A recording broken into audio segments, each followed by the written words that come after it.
شفاء لروحي وحبل المتين ورحمة قلبي وحصن الحصين. شفاء لروحي وحبل المتين ورحمة قلبي وحصن الحصين. وأمن حياتي وخير الدليل إذا تهت يوما مع الحائرين. فقرآننا هدينا والحبور وبشر يسلي الفؤاد الحزين. وفي الليل عند احتلاك الظلام سيبزغ منه الضياء. أعوذ بالله من الشيطان الرجيم. بسم الله الرحمن الرحيم. الحمد لله والصلاة والسلام على رسول الله وعلى آله وصحبه ومن والاه. أما بعد. Qarindoshlar, biz oldingi soatlik darsimizda Sura Baqaraning 190-oyatini o'qib tugatdik. Ya'ni sizlarga qarshi urush ochqanlarga qarata urush osongli bo'ladi, ammo tajovuz qilmanglar degan mazmundagi oyatni tugatgandik. Bugungi oyatda shuning davomini o'qiymiz. Alloh subhanahu va taolo bu haqda bizga ko'rsatma beribdi. Astag'firu billah. Waqtuluhum haythu saqiftumuhum wa akhrijuhum min haythu akhrajukum. Wal fitnatu ashaddu min al-qatl. Wa la tuqatiluhum 'inda al-masjid al-haram hatta yuqatilukum fi. Fa in qataluukum faqtuluhum kadhalika jazaa'ul kafirin. Oyatning tarjimasini bir qilib bersam avval, ularni topgan yeringlarda o'ldirding. Ular xuddi sizlarni o'z yurtinglardan chiqarib etgandek, sizlarmi ularni chiqarib etinglar. Fitna qilish, ya'ni kishilarni dinda ozdirish, bu o'ldirishdanmi yomon. Haram masjiddan qashda ular sizlarga urush ochmoqcha, sizlar ular bilan urushmanglar. Urushib qolsa, ularni o'ldirsanglar bo'ladi. Mana bu kuffarlarningki jazosi. Endi bu oyatda vaqtuluhum haythu saqiftumuhum, ularni topgan joyinglarda degan ma'noni ifodalayotgan saqifa deydigan bir so'z bor. Arab tilida bu so'zning yiltizi saqof degan so'zlardan kelgan. Ya'ni ma'no jihatda buning asli kök ma'nisidan aytgan vaqtida bir narsani tuzlash, udul oldiga chiqish, ya'ni tuzlanish degan ma'noda. Odatda biz ziyoli deb bir gap bor. Buning arabchisini musaqqaf deymiz. Ya'ni maymoq narsalarni tuzaydigan, ya'ni jamiyatdagi qaloqliklarni, salbiyatlarni tuzaydigan kishilarni biz ziyoli deymiz. Arab tilida shu ziyolini musaqqaf degan ma'nolarni ifodalaydi. Ya'ni texnik aniq tushunishlik desak, tuz holatga kelganini saqifa deydi. Ya'ni sen uning bilan udulga kelsan, o'sha ma'nodan kuchab kelib, undan keyin uchratgan yerda o'ldiringlar degani, ya'ni qarashingga kelsa, demakchi o'g'ini topqayan degan ma'noda. Men bu yuqoridagi mazmunlarni so'zlashda boshqa alohida aloqasi yo'q. Faqat aloqasi saqifa degan fe'lninki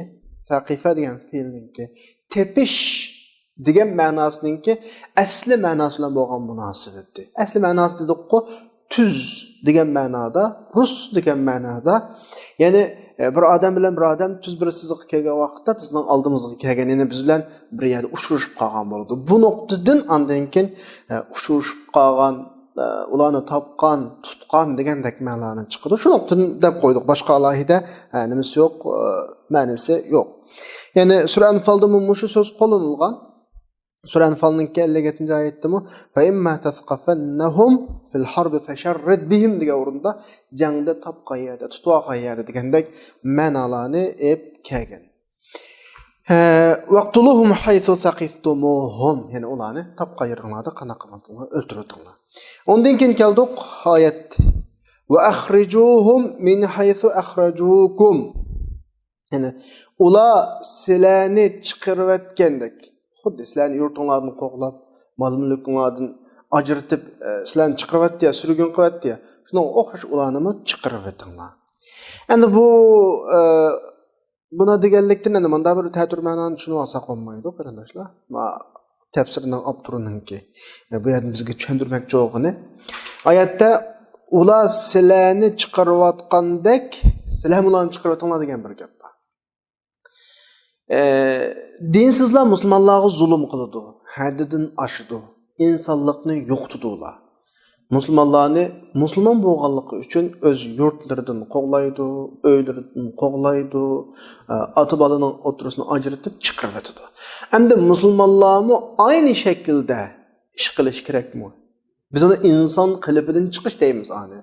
Endi musulmonlarmi shunday qilish kerak. Mayatda sizlarni chiqarayotgandek chiqarayotganlar degan bir ifoda bo'lg'achqa biz bu nuqtada to'xtatilyapmiz. Endi Qur'oni Karimda shunga o'xshash shakllik mazmunlar bakk. Masalan sura Nahlda va in aqabtum fa'aqibu bimisli ma aqabtum bi. Ya'ni sizlarni qanday jazolagan bo'lsa, sizlarni shuni jazolanglar. Sura Shurada 40-oyatda va jazaa'u sayyi'atin sayyi'atun misluha. Yomonlikning jazosi o'xshash yomonlik. Ya'ni qarshi taraf bizga yomonlik inson qalbidan chiqqan qilmishda bir qilmishdan birini qilsa, biz mana shunga o'xshash bir ishni qilamizmi? Endi mishada qilamiz deyamaymiz. Chunki musulmonlar islom bir prinsipga ega, ya'ni qimmat qarashi va musulmonlarning islomning bir qimmat qarashi va qarshi taraf nima ish qilib ketsin, u o'z sifati bilan qiladi. Ammo islom bo'lgan sifatda musulmon bo'lish sifati bilan qila oladigan bir doirasi va qilolmaydigan bir doirasi var. Biz deb qo'yimiz odatda ish tishlib deb men tishlamdim deydigan bir gap bor. Bu bir bizning og'zimizdagi so'z, ammo shunga o'xshagan islomning bir prinsipi bor. Masalan yuqorida ulu bizni yurtimizni chiqaribdi, qaqsoq qildi, bizga zulm qildi deb uluga zulm qilamizmi masalan? Inson qalbidan chiqadigan ishni bizmi qilamizmi masalan? Ulu bizga uni qildi, bizmi shuni qilamizmi masalan? Bu yerda bir savol tushdi-da. Endi bu masalani tushunish uchun biz Qur'oni Karimdagi shu o'xshash ikki lafzi qo'llanilgan, o'xshamaydigan ma'nodagi bir o'rinlar bor. Masalan Qur'oni Karimda va makaru va makaralloh. Ular hiyla mikr ishlatdi, Alloh hiyla mikr ishlatdi deb bir oyat bor. İşletilgan so'z o'xshash, makaru va makaralloh, lekin ma'no o'xshamaydi. Ular qilgan hiyla mikr bu salbiyat. Salbiyat yani bu bir pasif va bir nachar ahvol. Allah maazallah unda ahvollar bilan sifatlanmaydi Allah. Mujnu o'xshagan bir masala bu yerdagi masala. Gerçi söz o'rtaq shaklda anınğa qo'llanilgan so'z ma'noga qo'llanilgan bo'lsa-mu, lekin ma'noda sal farqliq bor. Ma'noda sal farqliq bor bu o'rinda. Yani bu yerda bizga nisbatan eskartmoqchi bo'lgani nima desa? Eskartmoqchi bo'lgani nima desa? U sana qanday jazolagan bo'lsa, sana qanday askilik qilgan bo'lsa, senmi Alloh buyurgan doirada qilish tegishli ishni qilsang bo'ladi degan gap. Masalan, u inson qalbidan chiqqan ishlarni qiladi bizning haqqimizda. Ammo biz ularning haqqida qilamizmi? Yo'q. Yani bizning bir had hududimiz bor. Jihadning, urushninki, dushmanlarni jazolashning islomda belgilangan bir axloqi va bir hududi bor. Biz undan chiqamaymiz. Mushu doirada ish qilaman degan o'qim. Xuddi bayatdan va makaru va makaralloh degan ikki o'xshash so'z o'xshamagan ma'noni ifodalagandek bu yerda ashtaroq bir ma'no chiqadi. Ya'ni endi biz masalan boshqa oyatlarga qarasak biz mushu xildagi mazmunlar ishlar duch kelgan vaqtda Alloh subhanahu va taoloning bizga tashabbus qildigani faman afa va aslaha fa ajruhu alalloh innahu la yuhibbuz zolimin. Alloh subhanahu va taolo ko'pincha bizni o'zimizni besonish qiladi. Chunki bizning bir qimmat qarashimiz bor. Qiladigan ishni joyida qilamiz, had hududda belgilangan doirada. Ammo insonlik bizning bir echilib qolib ketgan bir yerimiz bor, bir tashnoligimiz bor. Bizning tatgan bir azobimiz bor. Dushmanlarda uchirgan bir aziyatimiz bor. Buning o'rnini o'zimizning xohishi tartgan shaklda to'ldirib olamiz. Shuningdek oyatning Ahirida nima deydi? Va la in sabartum lahuva khayrul sabirin. Sizlar chidasanglar degani biz insonlik nuqtamizdan qilg'imizdan nurg'un ishlar bor. Ammo musulmonlik suhbatimiz bilan bizning cheklangan bir doiramiz bor. O'tamaymiz o'qatqa. Mushada bir azroq bizda nima bo'ladi? Qiynalish bo'ladi. Bu go'yli bizga manda qilsa, bu biz ma'qul deymizmi masalan? Dadamizni birisi o'ltiribdi, qiynab. Musulmon bo'lganlik uchun bir mazgildan keyin o'tganning o'zi musulmon bo'ldi. Bir qiynalimiz. Dadamizdan qisosini olishimiz kerak. Dadamizdan qiynalar qas olmaydi. Ammo u musulmon bo'ldi masalan. Buni nima deymiz? Bu yerda sabr deydigan bir narsa. Ya'ni u musulmon bo'lishdan ustundagi bütün gunoh yuyildi. Bizning amda dadamning qisosini olaman deb uni menda javuz qilolmayman. Turadigan bir doira bor-da. Mushu nuqtada, ya'ni oyat nereden kelib chiqdi sanglar va akhrijuhum min haythu akhrajukum degani ularni sizlarni chiqarayotgandek chiqarayotganlar degani o'zinglar turgan yerdan qanaqa qilayotganlar chiqarayotganlar. Ya'ni bu ular qilgan ayni shaklda ishlar qilinglar deganlik ma'nosida emas ya'ni. Davom qilayli val fitnatu ashaddu minal qatl. Ya'ni fitna o'ltirishdan yomon deydi. Ammo shadiki fitna qanday hukm? Fitna asli so'zni texmi aniq tushundirsak, altın, yani kipek altın deyimiz, başka maddeler olan aralaş şekildeki altın parçasını o'tkazilib tavlangandan keyin altından başka maddeler ayrılıp sap altın qolgan bo'lsa, mushu bir jarayonni biz fitna deymiz. Yani bir tavlanish bosqichi, imtihon sinoq bosqichi. Endi mushriklar dal biz musulmonlarga bizga nisbatan imtihon sinoq hisoblansimi, ammo inson qalbidan chiqadigan ba'zi ig'ir ishlarni qiladi. Dindan qaytarish uchun azoblaydi. Shunday mu'minlar o'z yurtlaridan o'zining dinini saqlab qolish uchun qochadi. Mana buning o'zi fitna. Alloh subhanahu va taolo mu'minlarni mushriklar bilan urush qilgan vaqtda Baytullohninki haq hurmatiga rioya qilishga buyurdi. Baytulloh haram. Adata haram deymiz-ku biz Uyg'ur tilida. Ya'ni uning bir hurmati bor. Chiqilolmaydigan bir izzati bor uningki. Boshqalar bilan u yerda urush qilolmaydi. Mushuning ayqil davatidir. Ammo illaki mushriklar o'zi urush ochgan bo'lsa, u vaqtda boshqa. Endi bu yerda biz bir nuqtani eskartimiz, urushga kelgan buyruq boshqalarning tajovuzchiligini to'sish uchun keldi davatimiz. Mashhad degan vaqtimizda dushmanlarning qo'lida bizga qarata o'ynaydigan bir kart bo'ldi. Ya'ni dushmanlar biladi-da, urush harom qilingan oylarda yoki urush harom qilingan joylarda musulmonlar urush qilolmaydi. Ya'ni urush qilishdan ayminadi. Bu ojizlik deb qarab buni mushriklar buningdan foydalanib mushu qulda mushu bir ko'zrini tutib olib musulmonlarga hujum qilmoqchi bo'ladi-da. Musulmonlarga hujum qilmoq. Allah subhanahu va taolo bu oyat orqali mushriklarning qo'lidagi u qartni tushirib o'tmoqchi yani.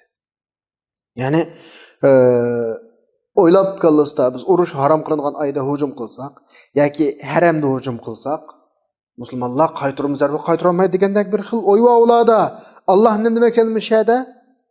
Mashta vaqtlarda munosib shaklda bir yo'l yo'q bir vaqt. Ya'ni urush qilsang bo'ladi. Ya'ni ular urush qilsa sizlarga, haramda sizlarga urush boshlasa, haramda urush olur. Urush harom qilingan oyda urush assa, urush harom qilingan oyda urush. Sizlar ihromdagi vaqtda urush assa, shu vaqtda urush qilaveringlar. Nimishqa?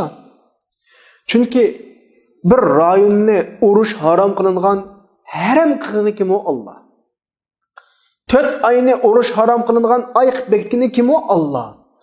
Allah'ның bekitken bu tüzülmesinden faydalanıp Allah'ның diniga hücum qilmoqchi bo'lgan vaqtida tabiiyki Allah o'zining dinini qo'g'dashni o'zi bekitgan tuzilmani amaldan qoldira oladi. Bu nuqtani tushunish kerak ta'ala. Bu oyat demoqchi bo'lgan shu.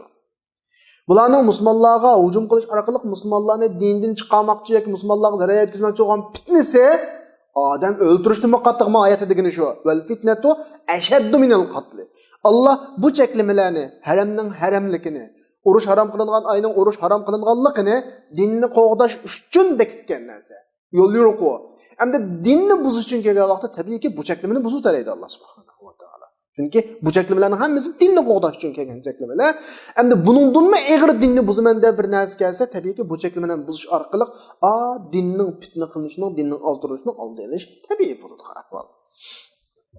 Demak, bu yerda odam o'ltirishni ig'ir masala va dinga bo'lgan to'sqinlik bularning dinni ozdirish, dinga hujum qilish bu odam o'ltirishdan ig'ir masala. Shuningcha ular hujum qilib musulmonlarga urush olsa, o cheklamalarni Alloh subhanahu va taolo baka qilib ursanglar bo'ladi. Bizlarga urush harom qilingan ayda, yoki urush harom qilingan joyda sizlarga hujum qildik, qilavering. Hatto ihrom bog'layotgan vaqtda qilsanglar bo'ladi.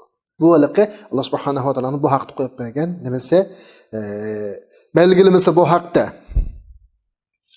Endi mushiya kelgan vaqtida biz yana bir savol so'raymiz. Urush doimo mudofaa holatida islomda.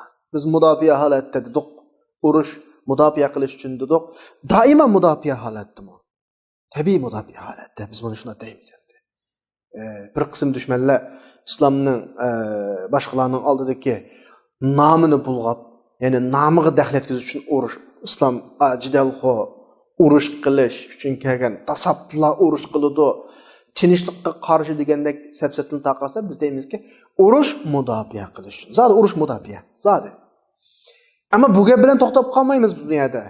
Urush kimni mudofaa qiladi degan bir. Biz deymizki, urush qandaqdir musulmonlarni la mudofaa qilmaydi. Mu'minlarni la mudofaa qilmaydi, balki insonning erkinligini mudofaa qiladi. Urush mudofaa. İslamdaki cihat mudofaa urushi. Buni biz kesin deyalaymiz, ammo kimni mudofaa qiladi degan vaqtimizda insonning erkinligini mudofaa qiladi. Musulmon bo'lsin, musulmon bo'lmasin. Rasulullohning umumiy tarixiga qarab baqsak, Qur'oni Karimdagi jihatning yo'l qo'yilish qalamasiga qarab baqsak, buni ko'rib olamiz. Ya'ni islom bir erkin bir muhit yaratmoqchi. Xohlagan odam, xohlagan aqidada yashay oladigan bir muhit yaratmoqchi. Musulmon bo'lmayman desa, tamam, la ikraha fid din. Musulmonlar zakat to'laganga o'xshash, sen jizya to'la, yasha. Sening huquqing to'liq qo'g'diladi musulmonlarga o'xshash. Musulmonning qanday huquqi bo'lsa, qanday majburiyat, sening shunday majburiyat huquqing bor. Islom bu. Hatto iymon aytmaganlar, tabiiyki iymon aytganlarni mudofaa qiladi, iymon aytmaganlarni mudofaa qiladi. Islom bir yerga bordi. İslamның da'vati bir yerga bordi. İslam da'vatini doimo erkinlik asosida tanglaydi kishilarga. Hurriyat asosida tanglaydi. Islom bu. Xohlasang iymon ayt, xohlasang iymon aytma deydi. Ondan keyin ashur rayondagi ba'zi tag'utlar, ashur rayondagi ba'zi sistemning ustundagi kishilar atrofidagi kishilarning iymonga kirish erkinligiga to'sqinlik qiladi. Kishilarningki e'tiqod erkinligiga to'sqinlik qiladi. Islom dal bu xil to'sqinlikni yo'qotish uchun jihodni yo'l qo'ygan. Ya'ni islom bir gapni xulosalayman bu yerda, bir gapni xulosalay. Musulmon yoki mu'min yoki islom nima emas, insonning dunyodagi tanlash erkinlikni mudofaa qilish uchun jihodni yo'l qo'ygan islom.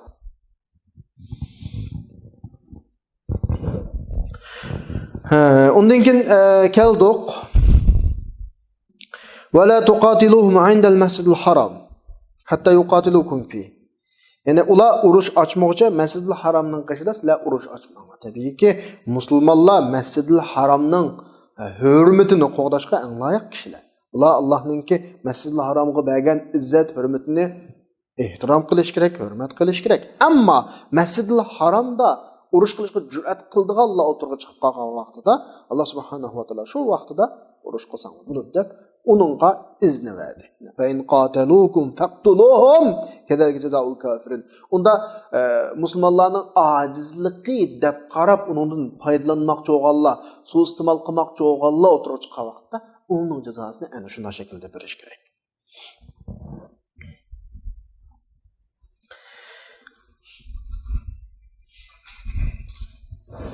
Endi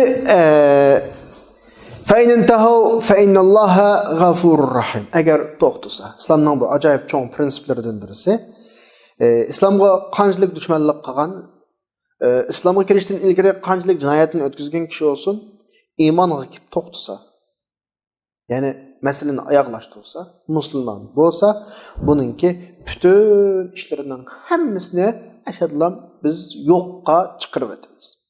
Umar ibn Xattob radhiyallohu anhu o'zining qarindoshi Zayd ibn Xattobning qotilini ko'rgan vaqtida bir odam ko'rsatib, "Ey Zaydning qotili u" deb ko'rsatdi dedi. Umar radhiyallohu anhu dedi, "Qana qilaman musulmon bo'lgan tursa u."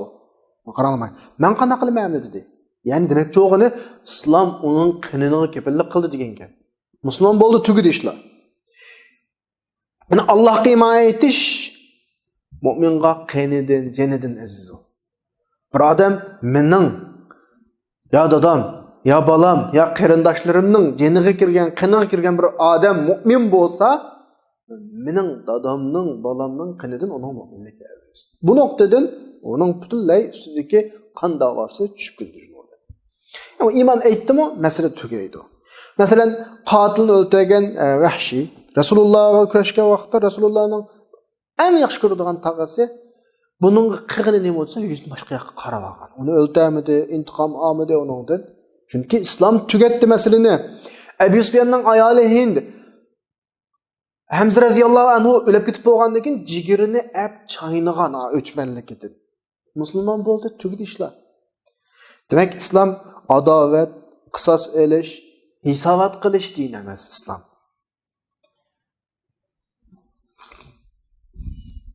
Ama küpürga karıştırışta kan meselesi oturga çıkkan takdirdimi? Şunda o küpre. Her kanç olup kessin o kan davası her kanç yoğunap kessin. Şunda iman etti mi? Onunla teşvik berdi İslam. Mana bunun özü biz itiqad qılıp atqan din. Şuna Allah subhanahu wa ta'ala ayetinin ahirida kendiki 192. ayette fe inin tehav fe innallaha gafurur rahim. Yani bula davetke karşılık kılış, başkalarını Allah'a şirk keltirishga zo'lash, masalan, bu ishlardan yig'ilsa, kufrdan to'xtab iman etsa, hech yo'q. Tugadi. Allah mag'firat qiluvchi, rahim qiluvchi. Endi biz undan keyin yana ularning burun qilgan ishlariga o'chmanlikni qaytadan qo'zg'ab, ko'nglimizda shu odamlarga boshqacha qarashni o'zi to'g'ri emas. Balki o'tib ketgan ishlarning hammasini Allohning nazarida bir ajr izlab, ajr talab qilib qana qilamiz, bo'ldi qilamiz. Chunki iymon aytdimi, bizga nisbatan yetarli.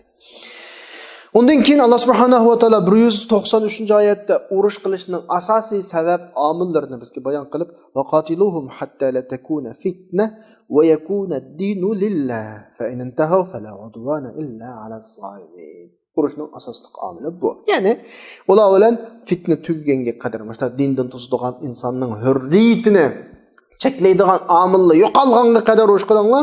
Dinning hammasi Allohga tava bo'lgan qadar urush qilinglar. Agar ular u yo'ldan to'xtab, dinga bo'lgan o'chmanligidan, to'salg'uliqdan to'xtasa, fala udwana illa alas-zalimin. Zolimlardan boshqaga tajovuzlik yo'q. Islomning prinsipi bu. Bu prinsip menga o'zgarmaydi. Islom azaldan tajovuz qilmaydi. Biz oldingi oyatda bilib o'tdik, boshqalarning bizga qilgan u o'chmanligi, u azob uqubatlari, u qiynashlari bizga nisbatan bir imtihon, sinoq fitnasi. Bu musulmon duch keladigan ahvol. Hasiban nas ayutraku va yaqulu amanna va hum la yuftanun. Mashta sinoqlardan o'tmay, tavlanmay turib, musulmonlar iman aytib qo'yiblar, la ilaha illalloh deb qo'yiblar, o'tib ketimiz deb o'ylamdi. Bu oyatning bizga bergan bir prinsip hukmi. Ya'ni Alloh subhanahu va taolo bizning iymonimizni ashta fitnalar bilan silaydi. Iymon etganligini maydonga oshkor qilib, ondan keyin kelgan sinoqlarga u chidiyolamdi, qilmamdi. Buni imtihon qiladi Alloh subhanahu va taolo. Agar u islomga kirib qo'yishlar ya urush olmaydigan, jidalga uchramaydigan, boshqalar tarafidan unda o'ltirilib, haq soqilishga duch kelmaydigan, hatto ba'zida shahid olmaydigan, bunda olib qolsa jiqqadan islomga kirib ketadi. U unda ish olmaydi. Ama Allah subhanahu wa taolo ashta bir tutulanlarni qilib qo'ydi bizga dushmanimiz tarafdan, ya u yoki bu vositalar bilan masalan. Düşmanlar üzlüksiz bizga yo'pirilib keladi. Bu hammasi bizning oldimizdagi bir imtihon, sinoq. Ya'ni ba'zida boshqalarning ostida qolamiz masalan. Boshqalar bizni ishg'ol qiladi, bosadi, zulm soladi, izzat hurmatimizga chaqiladi, nurg'unlarimizni o'ltiradi, so'laydi, shahid bo'ladi. Bularning hammasi bu dinning a'zolarini saqlashtirish.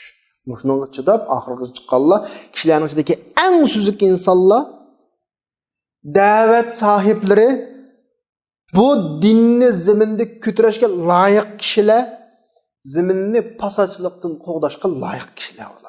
Müminler çoxup ana aşında kişilerin içindeki en sat kişilerden tanlanışı gerek. Şoňaşqa bugünkü hazırkı 193. ayette وَقَاتِلُوهُمْ حَتَّى لَا تَكُونَ فِتْنَةً yani fitne qamaganğa kadar uruş kılınlar degenning manisi. Yani bütün insanların hemmisi özü itiqat qılıvatqan, özü burun hata şekilde. Yoki ularning tağutlary ularga mecburi teňip ularni itiqat qıldıryapatqan ideya, fikir, dinlerinden qaytip Allah subhanahu wa ta'alaga ergeşkenge kadar yani aşta erkinlik saklansılıdığan gep an kişiler qaytıda ahırgıca onun tusalı olgan işlerinin hemmisini yok taşlaşırsa uruşun devam etmeye davat ediyor. Çünkü vazife şu müminin vazifesi zemin ehlinin hemmini İslam'a çağırış. Toxtumayın. Kişilerini zalimliğe dinlarının zulmedin İslam'ın adaletine çıkış. Bu yolda davet davamlaşkan iken bu yolu tusalıqlı kıldıqallar üzlüksüz toxtamaydı. Biz muş tusalıqlar bilen üzlüksüz uruş qılımız, köreş qılımız. Bu Allah'ın bize bergen talimatı. Kişilerini toluq aqide tallaş erkinligiga eriştiririz. Bu ayetdeki ular uruş qılınlar degenning ma'nosi şu. Yani bu yerda xuddi oyatda bir narsa da'vat Allah bizga. Yani insonning aqlini üzülen tang adamga bo'ysunadigan bir holatdan. İnson üzülen tang, ikki putliq odam namisi birisi bilan tang o. Ba'zi jihatiga nisbat solgan bilan insonlik nuqtasi aqli o'xshash. O'zini yaratgan zotga ergishadigan bir holatga yetaklashni to'xtatmoqlar da'vatidir. Tabiiyki bu xil yetaklashlarninki ajoyib tusalg'usi va mushu tusalg'uni yo'qotish uchun sizlar uzluksiz urushni davom qilinglar da'vatidir. Mana Allah subhanahu wa ta'ala bu xil da'vatning xarakterini bizga tushuntirib surib Furqonning 57-oyatida qul la as'alukum alayhi min ajr. Qilgan da'vatimga ajr olmayman. Bu ajr olmayman degan gap bu. Buning ajrini berilmaydi xaq. Bu xil da'vat hayotning oxirigacha davomlashadigan da'vat kishilarning hammini ideya jihatdagi, fikr jihatdagi chirklikdan idevi ve fikri cihetki erkinlikki başlaydıgan davet bunun ajrini insanlar bir bulanmaydı. İlla ki bana yeter ki illa men şa'a yettehidi rabbi sabila. Allah tarafından normal özünün yolunu tanlayalaydıgan bolsa bizge yeterlik dağıtı. Bu davetinin karakteri bu.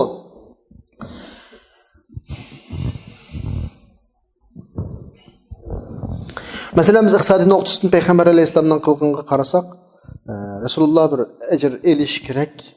Çünkü bizge to'g'ri yo'lni ko'rsatdi. Ammo shuncha qurbonliklarni berib turib Rasululloh bizning manfaatimizga, bizning to'g'ri yo'lga boshlanishimizga shuncha qurbonliklarni berib turib ajr olmaydi. Chunki uning maqsadi bizning oladigan olti tok ajr emas. Chunki bizning oladigan ajr esa qancha qolsa kichkina ajr. Biz qanchalik bir narsa bilalaymiz. Yani insonga qanchalik narsa bilalaydi. Eng jiq biladim degan taqdirdami? Jiq ajr emas o. Resulullah'ın aladığı ajrini kimden aladı? Yani özünü yaratgan zattan aladı. Bu davet özünü yaratgan zatqa qiladigan davat bo'lgan ekan, buning ajrisini özünü yaratgan zattan aladigan gap. Allah subhanahu wa ta'aladan keladigan ajr eng az bo'lgan taqdirda büyük ajr bo'ladi. Şuna bilan bugungi oyatning oxirisi fa in tahu fala ud'ana illa alaz-zalimin degan gap to'xtadi. Yani ular sizlar bilan urush qilishdan to'xtasa, ularga hargiz tajovuz qilmanglar. Belki zalimning tajovuzligi o'ziga qaytariladi. Zulm to'xtasa, uning boshqa urushning boshqa ishi qolmaydi. Chunki da'vatning prinsipi shuki, biz kishilarni da'vat qilamiz. Kishilar erkin tanlash huquqiga ega bir muhitni saqlashi kerak. Mushuning uchun kurash qilamiz, urushni shuning uchun qilamiz. Kishilar erkin tanlash huquqiga erishib bo'lgandan keyin, bir muhit qilib bo'lgandan keyin, undan keyin hech urush qilish yo'q. Faqat da'vatlan bor. Hatta bir adam erkin şekilde ben iman etmeyim, İslam'a kirmeyim dese İslam bunu qo'g'daydi. Fala ikraha la ikraha fid-din. Şuna aldığın dersimiz degende onun cizyi yol qo'yilag'liq, cizyi yol qo'yilganning o'zi o adamni iman etmesen bo'ladi deganlik bo'ladi. Yani bizning dinimizningki da'vat xarakteri bu, urush xarakteri bu. Shuning bilan bugungi darsimiz oxirlashdi. Inshaalloh 194-oyatni kelasi soatlik darsimizda o'qiymiz. Va axiru da'wana alhamdulillahi robbil alamin.